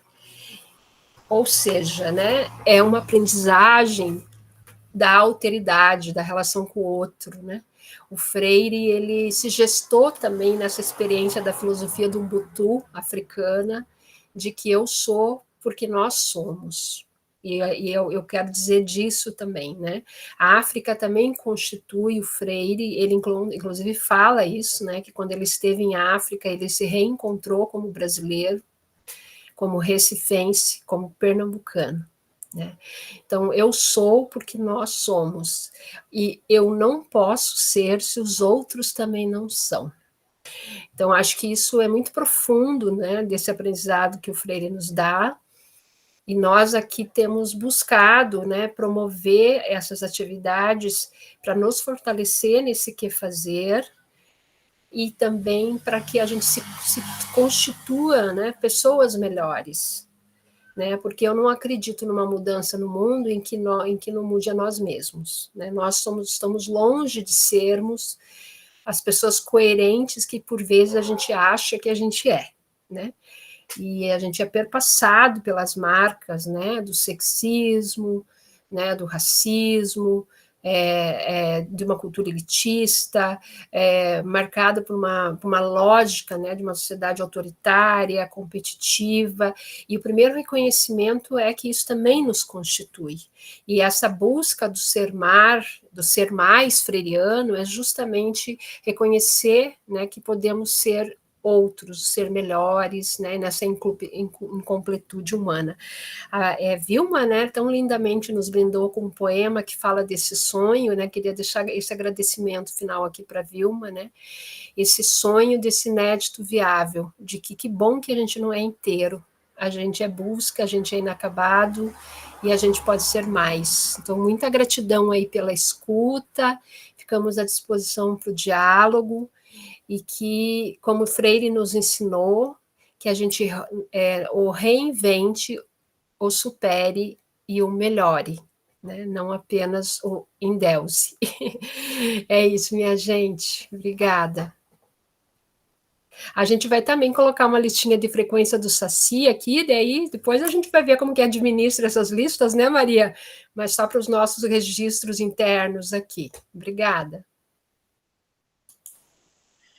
Gente, quanta lindeza, nossa, fiquei aqui maravilhada, né? Cada apresentação é mais interessante, é mais envolvente, instigante, né? Desde a primeira carta até essa última carta, onde Freire nos provoca aí a administrarmos as nossas emoções, né? E retomando para a nona carta, que diz respeito à questão do luto, quem nunca perdeu alguém, né? Quem nunca teve que enterrar alguém, sobretudo nesse tempo pandêmico, né? E o mais triste ainda, viu, professora Gisela, é quando a gente enterra a pessoa viva.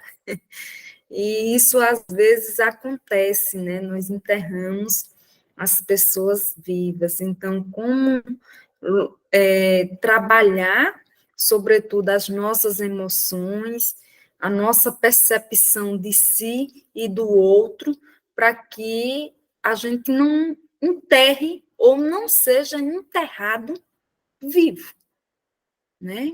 Porque o luto, ele é concreto. O luto, ele é concreto. E o sentimento também, né? Então, não é somente as crianças que precisam da escuta, que precisam do colo, que precisam de atenção.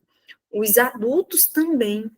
E quando nós falamos da questão do luto, não se trata somente de pessoas, mas fazendo jus ao que Vívia trouxe, dos nossos sonhos mesmo, né? Quais são os sonhos que estão enlutados ou que estão, digamos assim, soterrados no nosso inconsciente, que a gente tem lutado para conquistar, né? Então, assim, a linguagem, ela nos provoca, nos promove essa complexitude, inclusive pelos seus múltiplos significados e significantes, né? Então, é bonito quando o Freire fala da importância do escrever e não fazer jus à questão da gramática em si, mas da linda arte da escrita. Né? A escrita é uma linda arte e a gente precisa ser artesãos e artesões dela. Né? Nós precisamos ser autores, nós precisamos realizar as nossas escrevivências, né? Escrever nossas vivências, escrever a nossa existência, falar de nós mesmos, e, sobretudo, ao invés do outro, né? Mas se colocar na situação, se colocar como sujeito protagonista da realidade, né? Então, é interessante. Nessa 10ª carta, Freire nos provoca a refletir sobre essa indissociabilidade, né, da leitura e da escrita. E aí nós não podemos refletir distantes da nossa realidade e sem reconhecer a devida importância como um coletivo desta natureza. Né? Nós nos ocupamos em ler uma obra onde tem um autor que nos provoca a reflexão, e aí essa reflexão ela vai sendo endossada a partir de todo o complexo que nos envolve, né? Desse eu que sou porque eu sou com o outro.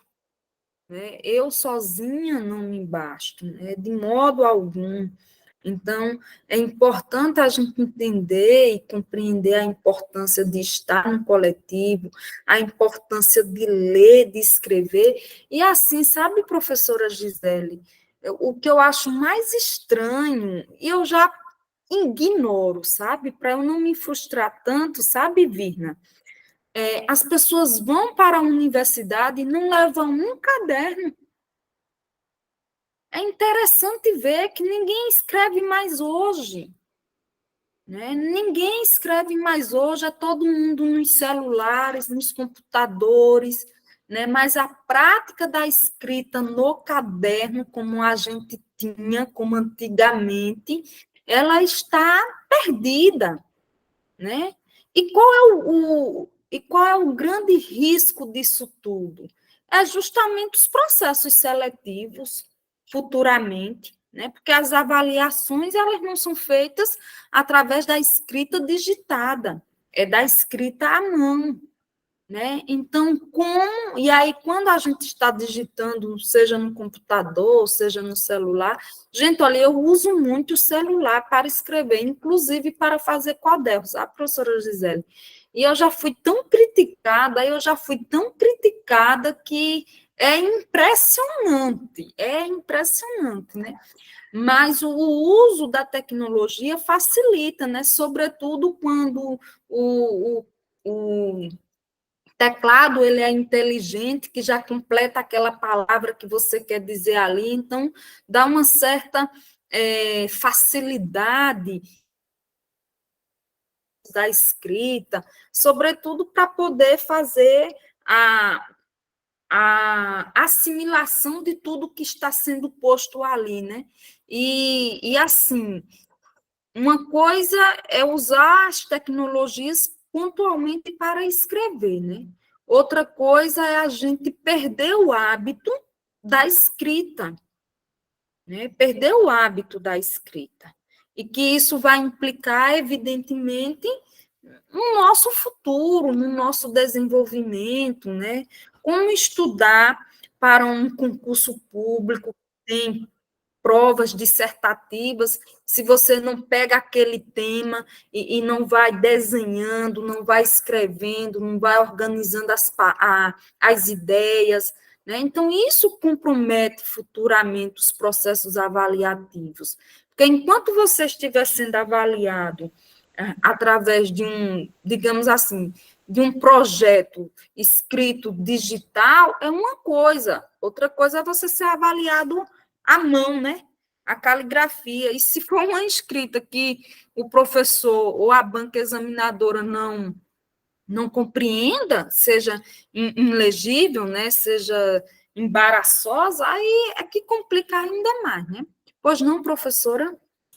Então, sobre essa questão da escrita, uma coisa que não deu em função do tempo, né, a gente não comentou, no Leia Mulheres, por exemplo, e na organização do trabalho da equipe do coletivo Paulo Freire, a gente tem uma preocupação com a sistematização, né, que é um princípio freiriano muito importante, que ele bebe na experiência da educação popular, né, de que o conhecimento, como ele é coletivo, ele é comunitário, ele é da humanidade, né, ele não é apenas dos intelectuais, né, esse conhecimento precisa ser sistematizado, precisa ser registrado, né, e nós sempre recomendamos a cada integrante que participa que tenha um diário, né, que tenha o seu diário de registros, de notas, de observações, para estar acompanhando, tanto durante as atividades, tanto quanto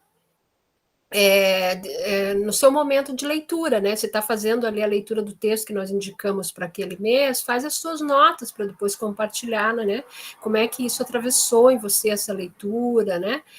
E nos exercícios de sistematização, a gente tem lançado mão das escritas também coletivas, né, que a gente cria um drive, né, um arquivo no Docs, e vamos fazendo os registros, né, das nossas atividades, e de forma compartilhada, em que um pode intervir na escrita do outro, uma pode intervir na escrita da outra, e isso também é libertador, porque a escrita é um processo também muito marcado por essa coisa da autoria, né, ou do receio de expor aquilo que eu escrevi, se vai ter erros gramaticais, enfim, de toda uma estrutura escolar e também de silenciamento, né. E aí esse movimento de a gente escrever coletivamente também é para desconstruir isso, que a gente aprende a escrever juntas, né? A gente aprende uma com as outras e assim a gente vai construindo, né? E então isso acho que é um movimento político que a gente precisa fazer, né, professora Maria? Porque os jovens e as próprias crianças estão cada vez mais expostos às telas. Já existe estudos, né, da ciência, da neurociência, que aponta para várias consequências, né, do deixar de escrever à mão para o processo cognitivo e inclusive para doenças, né, do processo cognitivo, né, e o tal do polegar opositor, né, ele tem uma função aí nas sinapses cerebrais, né, a minha mãe que está com 88 anos, que não para nem um minuto, ela está sempre lá com o polegar opositor e ou está tricotando, crochetando, ou está lendo, está escrevendo, né, porque a gente é movimento, nós não podemos parar, e a escrita é parte disso, né, então eu queria só ressaltar a importância dessa sua reflexão, né. E da gente trazer isso para o nosso cotidiano, com os nossos estudantes, né, com as nossas crianças, sem telas, né? Vamos botar a mãozinha na caneta, no lápis, no caderno. Vamos Pois ver. é, gente. Alguém mais? O povo está muito Né? Esse povo aí, eu estou vendo um monte de gente aqui do Coletivo Paulo Freire na telinha, né? Algumas pessoas que eu estou vendo que é só a fotinho, né? Que já esteve nos outros encontros. E aí, gente, não vão falar nada, não vão chamar Niedja, te coloca, Niedja. Alguma coisa que a gente falou aqui que vocês têm para corrigir, aí tá aí a Thalita, que até apareceu no vídeo, né? O Rafael, o Maicon, querido, Maicon, você é parte dessa construção, tá lá no Rio de Janeiro. Enfim, queria ouvir você, a galera aí um pouquinho, o que vocês acharam, o que vocês têm a compartilhar, perguntar, a discordar, né, professora Maria? Porque tudo isso é processo educativo. Todas maravilhosas, mas muito quietinhas. Eu queria ouvir mais gente. Gente, o que é que a pergunta que nós deixamos para vocês nestas duas cartas, né? O que é que mais impactou vocês, né? Quais foram os fragmentos de texto que Freire anuncia, que realmente você aí, ó, sublinhou ou você destacou de outra cor, né? Isso é muito importante porque uma outra questão, Gisele, que nós precisamos trazer para cá, que tem a ver com o preâmbulo deste livro, tá, gente? As primeiras palavras, Freire nos chama a atenção da importância da leitura e da escrita, né? Através do registro da memória, certo? E aí, diante de tudo isso, como que a leitura deve ser realizada? Né? Diante destas pressas que nós vivemos hoje em dia, diante destes corre-corre, destas demandas que devem ser dadas, como é que eu estou lendo? Como é que eu estou lendo? O que é que fica da leitura em mim e como eu me posiciono juntamente com o autor, sendo a favor ou contra?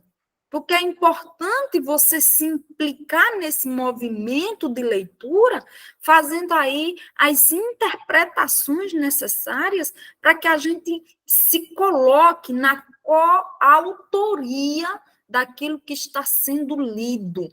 Por isso, Gisele, que neste semestre nós estamos fazendo o estudo de forma muito diferenciada, né?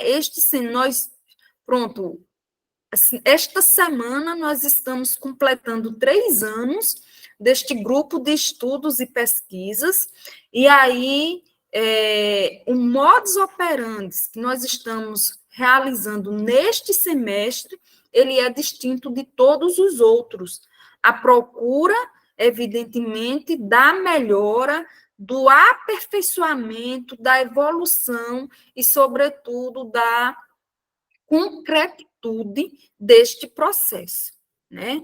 Então, nós, enquanto leitores, o que estamos escrevendo sobre o que estamos lendo, Vivian Santos, amada, é contigo.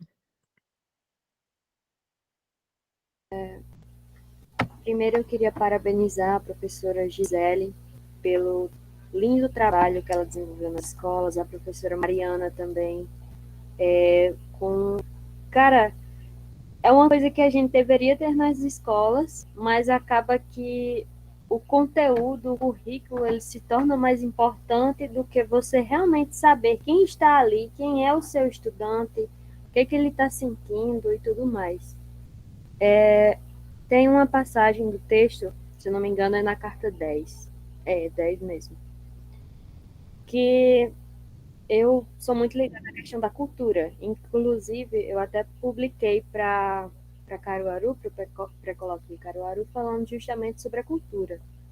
E tem um texto dele que ele fala justamente sobre a valorização que Paulo Freire tinha de antes de ele ser professor, que ele andava pelas ruas de Recife e ele aproveitava as bibliotecas que ele participava, as livrarias de uma forma geral. Eu vou ler aqui para vocês. Indago-me sobre a minha formação como educador, como sujeito que pensa a prática educativa Jamais o poria de lado, como um tempo inexpressivo, ou em que andarilhei por pedaços de Recife, de livraria em livraria, ganhando intimidade com os livros, como quem visita seus córregos e seus morros, discutindo com os grupos populares seus problemas, ou como em que, durante 10 anos, vivi a tensão em que a prática e a teoria, e aprendi a lidar com ela, o tempo do cesse. Você ter um educador que valoriza realmente as suas raízes transforma literalmente o seu processo educativo, porque ele parte do princípio que a partir do momento que eu tenho uma formação, essa formação ela não se distancia da minha realidade. Eu posso muito bem trazer a minha cultura para a sala de aula, mas não só a minha cultura, mas também a dos estudantes. A gente passa mais de 10 anos na escola, mas será que realmente nós formamos identidades? Eu, falando como futura pedagoga, eu quero pensar no sentido de que eu não quero só formar cidadãos críticos, mas também identidades a partir da cultura deles, que eles não desprezem o que eles vivem, porque é muito importante você saber de onde você veio, para onde você vai, como você pode levar essa cultura para você. Enfim, de uma forma geral, acho muito interessante a questão da cultura. Posso brevemente comentar essa questão que a Vivian traz, que é de uma preciosidade, essa inquietude dela, né? Eu gostaria de fazer um comentário a partir de um aprendizado que eu tenho estabelecido com um autor ainda muito pouco conhecido no Brasil, um autor cubano chamado Raul Forné Bittencourt, que propõe um debate sobre filosofia intercultural. E eu tenho, desde o meu processo de doutorado, estabelecido um diálogo entre a produção teórica do Raul Forné com o próprio Paulo Freire. E tem um texto do Raul Forné Bittencourt em que ele vai analisar o que seria, né, essa prática intercultural, que é uma prática de colocar em relação de horizontalidade, pensamentos e vida, né? Pensando filosofia como um exercício da humanidade, não como um saber acadêmico, né? Ele vai dizer que nós sofremos de um profundo analfabetismo biográfico e comunitário, e que isso é resultado, né, dessa sociedade colonial, capitalista, industrial, altamente tecnológica, em que nós não apenas não construímos identidades, como perdemos e esfacelamos identidade.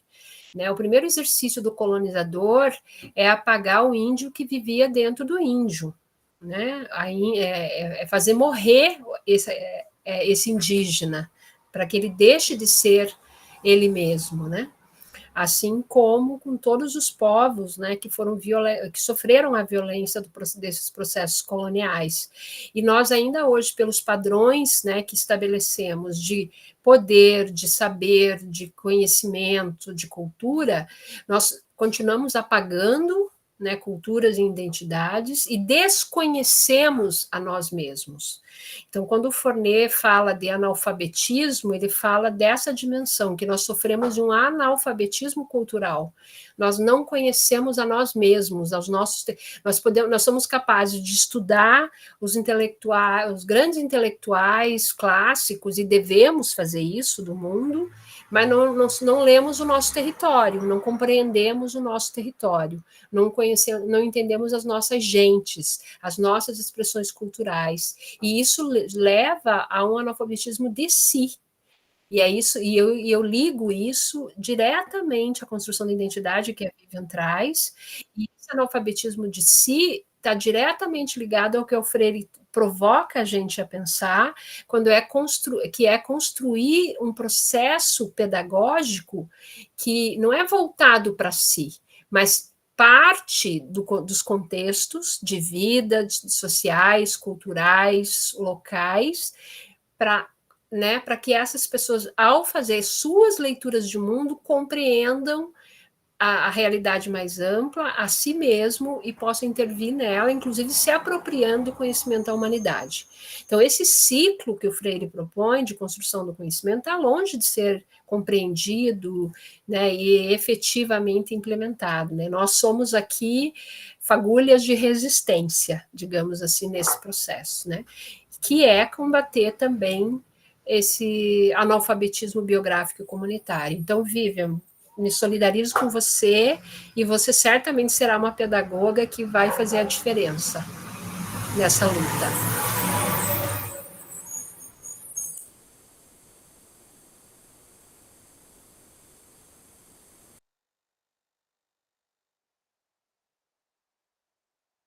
Niédia, teu microfone está desligado. Boa noite, estão escutando? Agora sim. Pronto. E o notebook quase descarregando, né? Então, assim, parabenizar pela exposição de hoje.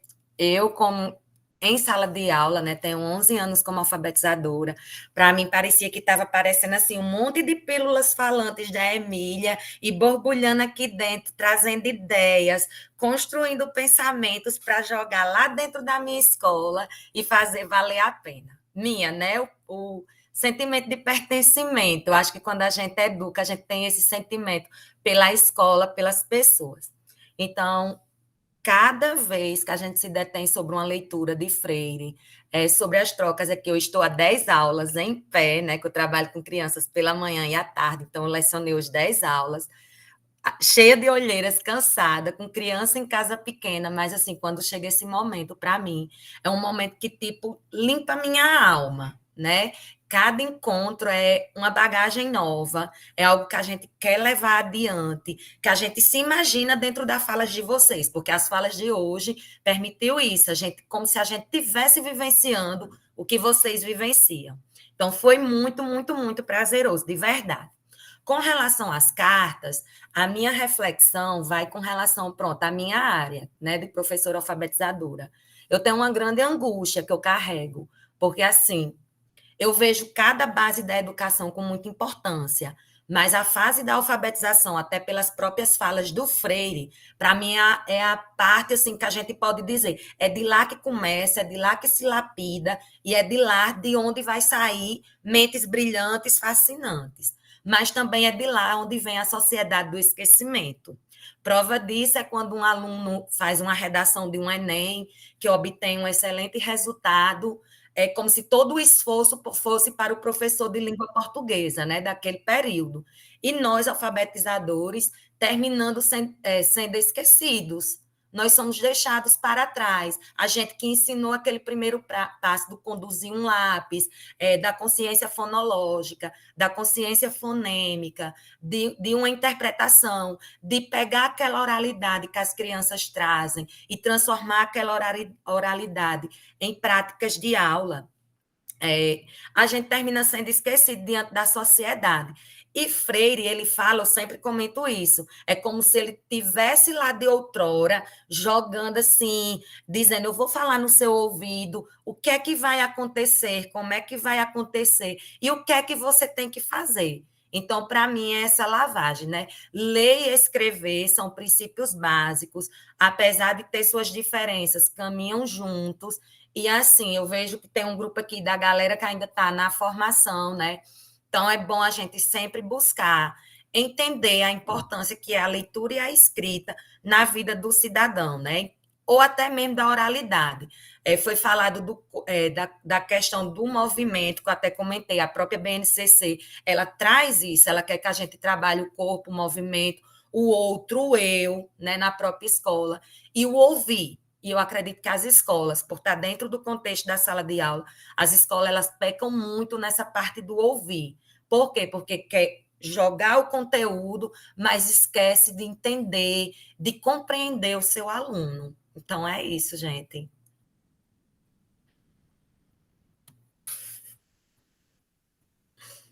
Mari, fica à vontade, querida. Eu vou me permitir responder você, querida. Niedja? É assim que pronuncia seu nome? É assim, Niedja? Então, Eu primeiro dizer que me solidarizo com você, depois de ter dado 10 aulas, né? Manhã e tarde ali com crianças, e o que eu tenho a dizer é que quem não tem experiência com criança não sabe o que é gastar energia, né? Quem não trabalha com criança não sabe o que é assim, se esgotar o corpo, né? Em termos de chegar assim no final do dia não tem energia. Então, assim, que bom que você está aqui, que bom que você tem essa força, né? Essa energia que ainda com outras crianças em casa aí para atender você está aqui. Em relação ao esquecimento, 3 crianças. Em relação ao esquecimento, que eu acho que é uma coisa importante de se falar, porque a gente precisa pensar no oposto, né? Nesse binômio, que é o esquecimento e memória. Então, como que a gente constrói memórias? Somos uma sociedade do esquecimento, sim, uma sociedade sem memória. Por quê? Porque nós não escrevemos sobre as nossas próprias memórias. A gente não constrói essas memórias. Então, algumas pessoas daqui do grupo conseguiram acompanhar, eu assisti depois, lá no canal do Coletivo Paulo Freire, a apresentação da professora Vitória, né, da Universidade Estadual do Ceará. Ela falou sobre a tese dela, ela trabalhou com escrita autobiográfica na formação docente, para analisar, né, a formação docente de professores de geografia, e assim, pensar em autobiografia, muitas vezes a gente pensa numa pessoa que viveu muito, então, portanto, essa pessoa viveu bastante, ela tem muitas coisas a dizer, mas a gente tem que pensar que as crianças também têm coisas a dizer. As crianças também têm capacidade, possibilidade de construir narrativas sobre si mesmas, né? Eu vou abrir aqui para o meu cachorro sair porque ele está desesperado, mas eu vou continuar falando. Então, é importante a gente pensar nesse aspecto da autobiografia, sabe? Porque a escola faz com que as crianças construam narrativas que são narrativas muito empobrecedoras, porque elas têm aquilo que a professora Gisele destacou, elas não têm o sujeito. Você não identifica quem é que está escrevendo. A dissertação, a escrita dissertativa, que aí vai virar escrita científica depois, neutralidade. E eu entrei na graduação e das primeiras coisas que eu ouvi dos meus professores é que minha escrita tinha que ser neutra. Que a escrita científica precisa de neutralidade. Neutro é o shampoo, e olha lá. E a gente constrói isso com as crianças também, essa ideia de neutralidade. E eu acho que isso faz com que esse esquecimento aconteça. E aí tem uma outra face, eu acho, dessa questão, que eu acho importante a gente refletir. A escola não deixa marcas em termos de conteúdo. O conteúdo, ele é esquecido. O ato de se alfabetizar, não, porque isso é um hábito. A alfabetização, quando ela cria hábito de escrita e hábito de leitura, é o hábito que vai ficar. O conteúdo, a informação, isso pode ser resgatado. Hoje em dia, com tecnologia, muito mais facilmente. Eu vou lá, dou um Google e eu lembro de alguma coisa que eu esqueci, porque o conteúdo em si se esquece. O hábito é aquilo que a gente vai levar.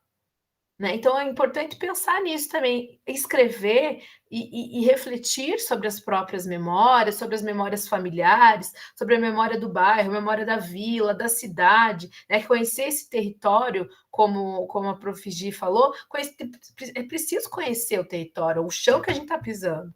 Né? Então, a partir desse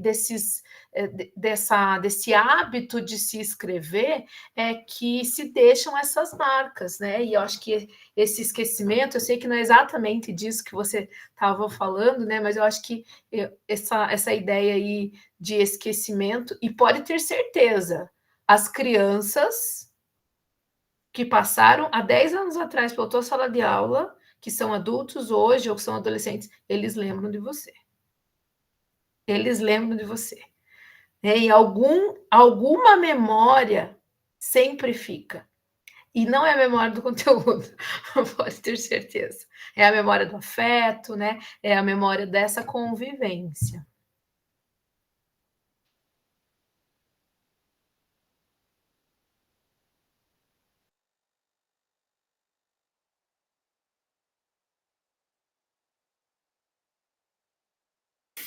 Bom, gente, e aí, mais algumas palavras a serem ditas? Ou já podemos ir encerrando por aqui, pontualmente, com a sensibilidade aflorada, né, da necessidade da escrita. Abrir a câmera para a gente tirar uma foto. Registrar esse momento, né, da melhor forma possível, com a nossa feição. Então, gente, parabéns, foi excelente, magnânimo, esplêndido o nosso encontro de hoje. Gente, todos os quem demais, vai fazer o print? Eu posso fazer, querida. Abra a câmera aí! Quem puder. Gente, quem tiver condições de abrir a câmera, fica à vontade, tá?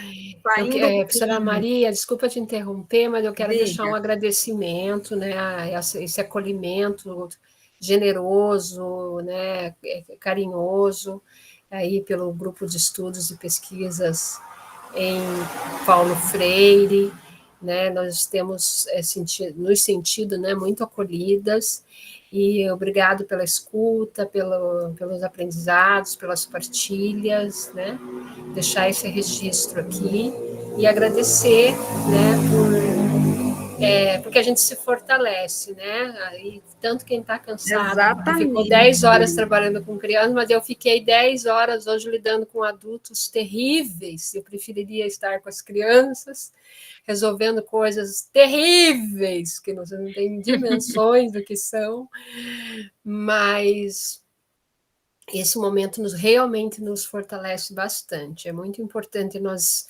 estarmos juntas, estarmos juntos. Muito, muito obrigada. Gratidão, gente. Tchau, tchau. Boa noite. Até o nosso próximo encontro. Felicidades para todos vocês. Tchau, tchau, gente. Boa noite. Boa noite. Tchau. Boa noite. Boa noite. Tchau, tchau. Tchau, tchau. Tchau, tchau. Boa noite.